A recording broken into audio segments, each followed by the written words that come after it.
Vous êtes-vous déjà demandé comment une machine pesant l'équivalent de 800 voitures empilées peut non seulement décoller, mais traverser des océans entiers comme si de rien n'était? Comment une chose aussi massive, aussi lourde, clairement faite de métal et non de plumes, parvient-elle à s'élever et à rester en l'air pendant des heures? Aujourd'hui, nous allons découvrir pourquoi un avion de 500 tonnes ne tombe pas. Et je vous fais une promesse. Une fois cette vidéo terminée, vous ne regarderez plus jamais un décollage de la même façon.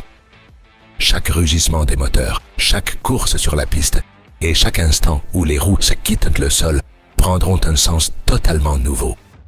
Imaginez la scène, une aube paisible sur une piste immense. Le soleil commence à peine à se refléter sur l'asphalte et l'air est quasi immobile. Et tout semble calme. Devant vous se dresse l'Airbus A380, le plus grand avion commercial jamais construit. 2 étages complets, des ailes qui semblent interminables et un fuselage si énorme qu'il est difficile de croire qu'il a été conçu pour voler et non pour rester ancré à la terre. Il est chargé à bloc. Passagers, carburant, bagages, nourriture, eau, système, structures internes, absolument tout. Plus de 420 tonnes prêtes à se mouvoir. Une masse qui, selon notre expérience quotidienne, devrait être impossible à soulever. Selon toute logique, ce monstre devrait rester cloué au sol, immobile, lourd, vaincu par la gravité. Mais ce n'est pas ce qui se passe. L'A380 commence à rouler. Il accélère, le bruit des moteurs enfle, le fuselage vibre et l'air commence à déchirer le silence du matin. En quelques secondes. Ce colosse dévore la piste comme si sa masse ne comptait plus. Et c'est là que ça arrive. Il s'élève, propre, élégant, comme s'il narguait la gravité. Il n'y a pas de magie, pas de trucage. Ce qu'il y a, c'est de la science, de l'ingénierie et une histoire humaine fascinante. Derrière chaque aile, chaque rivet, chaque courbe et chaque calcul mathématique qui a rendu cela possible. Car bien avant l'existence de ces géants de métal, les humains ont passé des siècles à rêver de voler, à scruter le ciel, à observer les oiseaux en se demandant pourquoi eux et pas nous. Le désir de s'élever accompagne l'humanité depuis ses premiers mythes. Et même si aujourd'hui, monter dans un avion nous semble aussi banal que de prendre le bus, la vérité est que la conquête du ciel fut l'un des plus grands défis de l'histoire. Et rien ne fut immédiat, rien ne fut simple. Chaque avancée a coûté du temps, des erreurs et bien souvent des vies. Au début, nous ne pouvions que flotter. Au XVIIIe siècle sont apparues les montgolfières.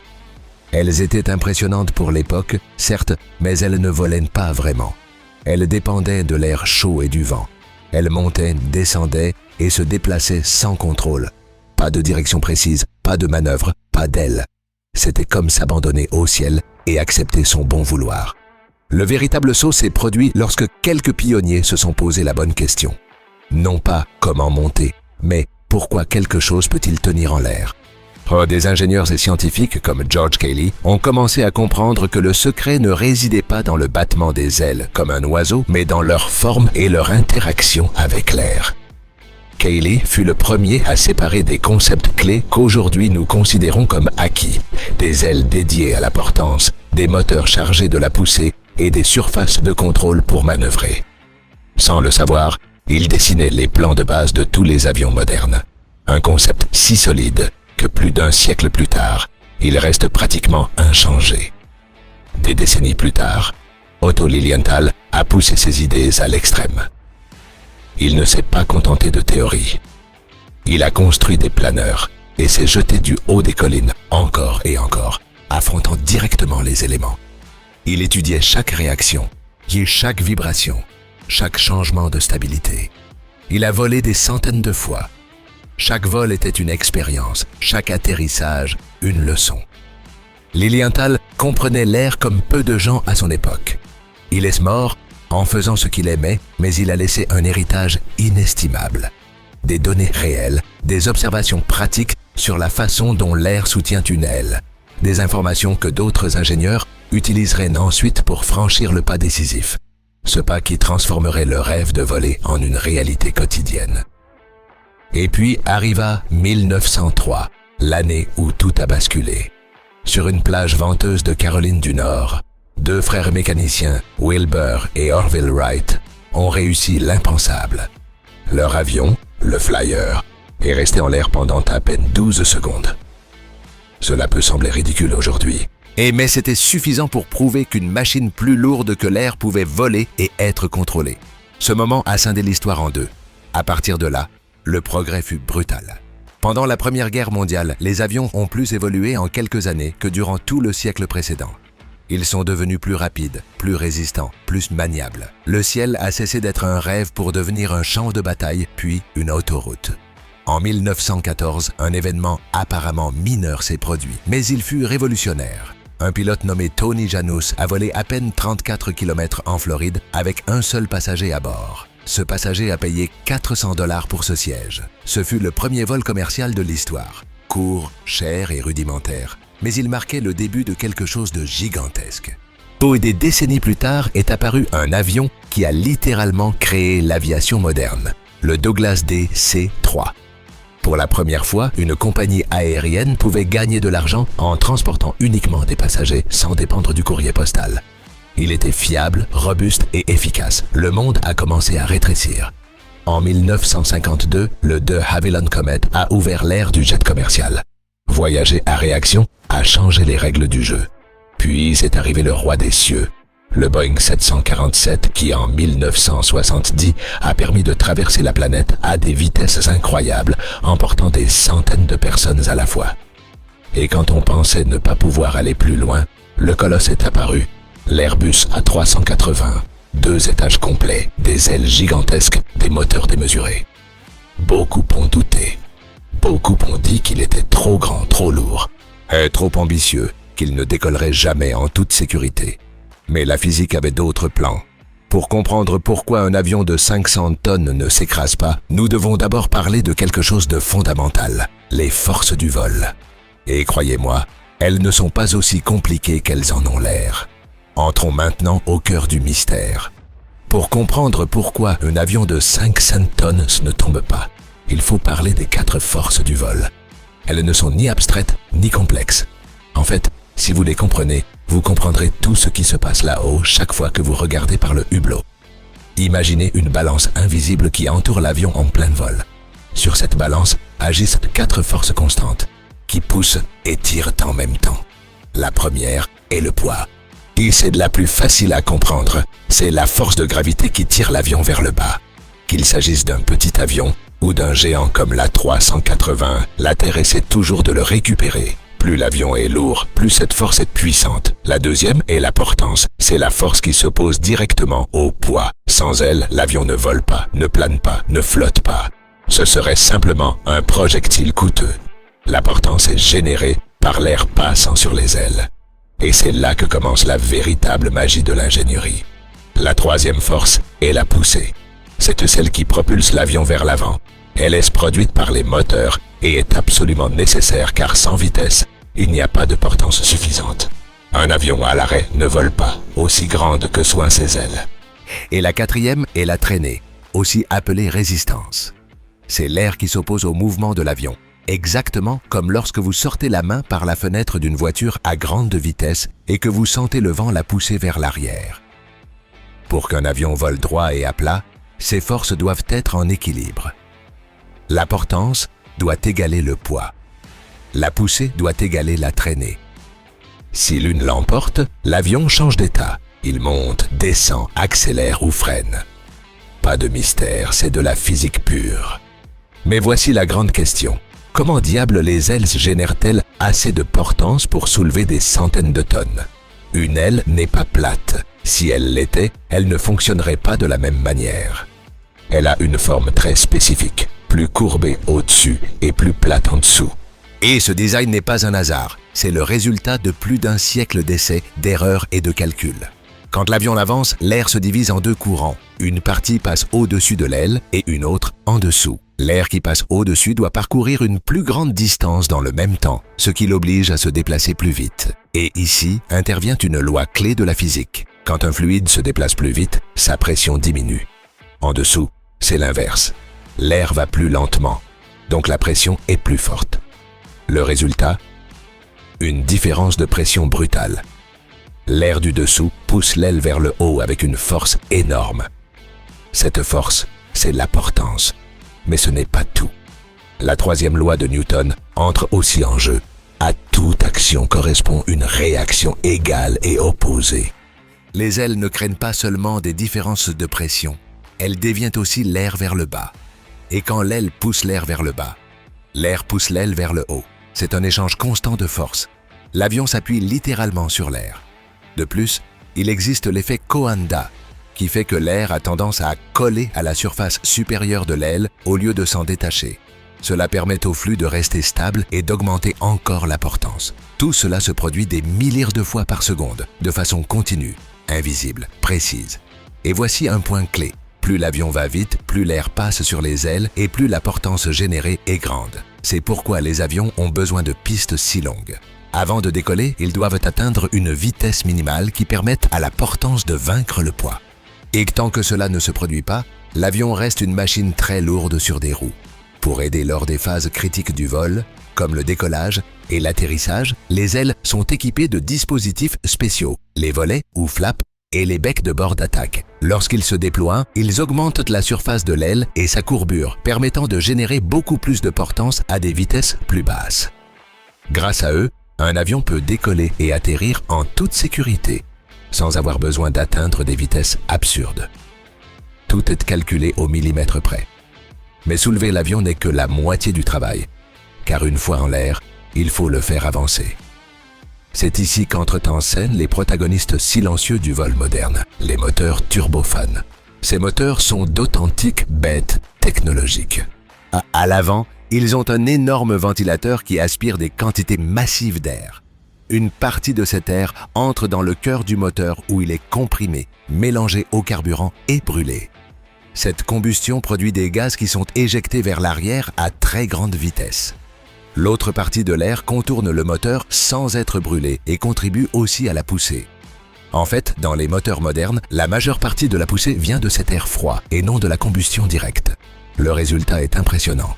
Un seul moteur de Boeing 747 ou d'Airbus A380 peut générer entre 200 et 300 kN de poussée. En termes simples, c'est comme pousser des dizaines de tonnes avec une seule machine. Et ils ne font pas que pousser l'avion. Ils génèrent aussi l'électricité, alimentent les systèmes hydrauliques et pressurisent la cabine et font fonctionner pratiquement tout ce qui maintient l'avion en vie durant le vol. Grâce à cette combinaison parfaite entre ailes et moteurs, l'avion ne fait pas que décoller. Il domine le ciel. Mais il reste une chose clé à comprendre. Pourquoi les avions volent-ils si haut? Et que se passe-t-il exactement au moment précis où ils quittent le sol? Maintenant que nous comprenons comment un avion génère de la portance et comment les moteurs le propulsent, il est temps d'observer l'instant exact où une machine de centaines de tonnes cesse d'être terrestre pour appartenir au ciel. Tout commence sur la piste. L'avion s'aligne avec une précision millimétrique. Devant lui, des kilomètres d'asphalte parfaitement conçus pour supporter des poids impossibles. Dans le cockpit, les pilotes n'improvisent de rien. Chaque mouvement suit des listes de contrôle, checklists, qui existent parce que quelqu'un, à un moment de l'histoire, a appris la leçon à la dure.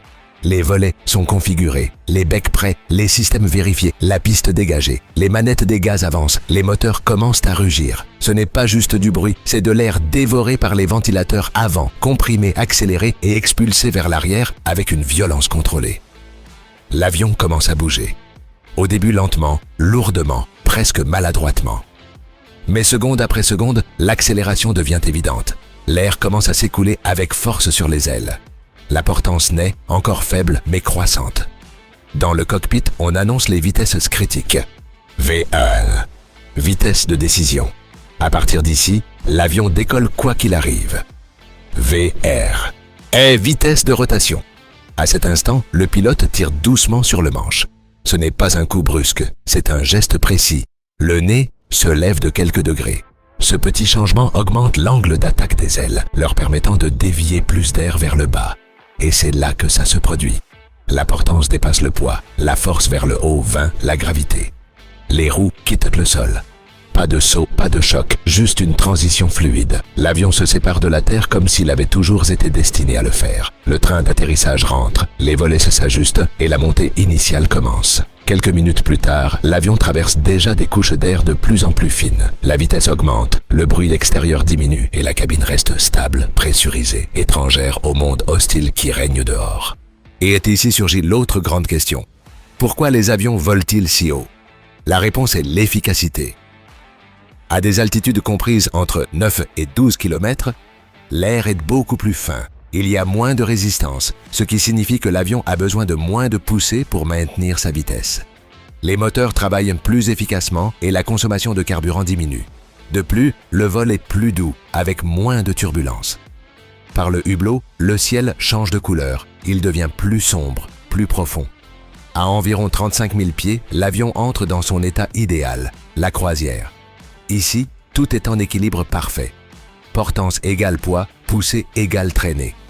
Le pilote automatique gère la majeure partie du travail, effectuant de petits ajustements constants que l'œil humain ne perçoit même pas. Et si le vol est long, l'avion peut monter progressivement vers des altitudes plus élevées à mesure qu'il brûle du carburant et devient plus léger.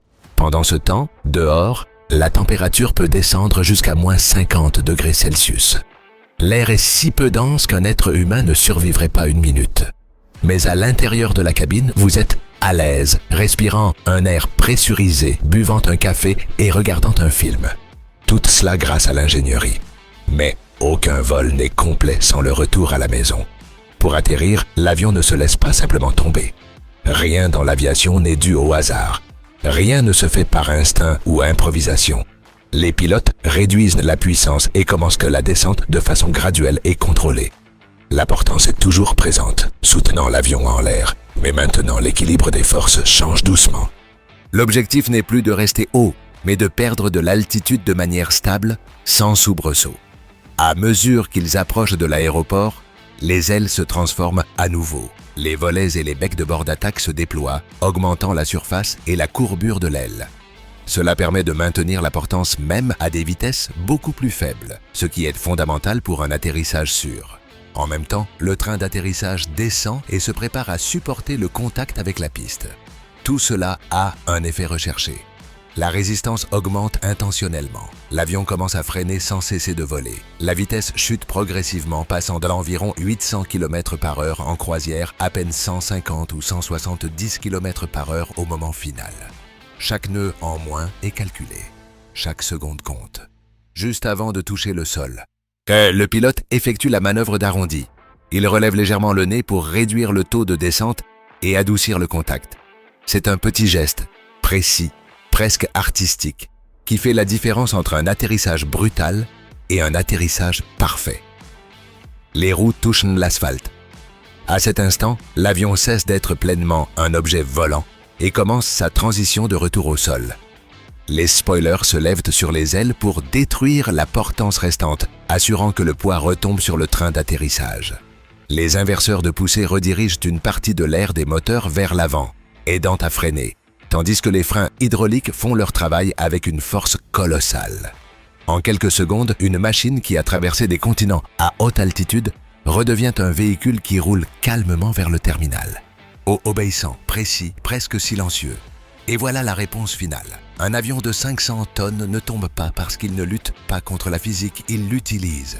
Chaque aile est conçue pour générer une force ascendante brutale. Chaque moteur est capable de pousser des masses inimaginables. Chaque courbe du fuselage réduit la résistance au minimum. Chaque système contrôle chaque phase du vol avec une précision extrême. Rien n'est fortuit, rien n'est improvisé. Chaque seconde en l'air est le résultat de plus de 100 ans de découvertes, d'erreurs, de progrès et de génie humain. L'avion ne défie pas la gravité, il la convainc de travailler en sa faveur. Et maintenant que vous savez tout cela, la prochaine fois que vous entendrez le rugissement des moteurs avant le décollage, vous saurez exactement ce qui se passe là-dehors. Vous saurez que ce n'est pas un miracle, c'est de la science en mouvement. Et si cette vidéo vous a semblé impressionnante, celle qui apparaît à l'écran va vous couper le souffle. Cliquez pour la voir et continuez à découvrir les histoires cachées derrière les machines qui dominent le ciel.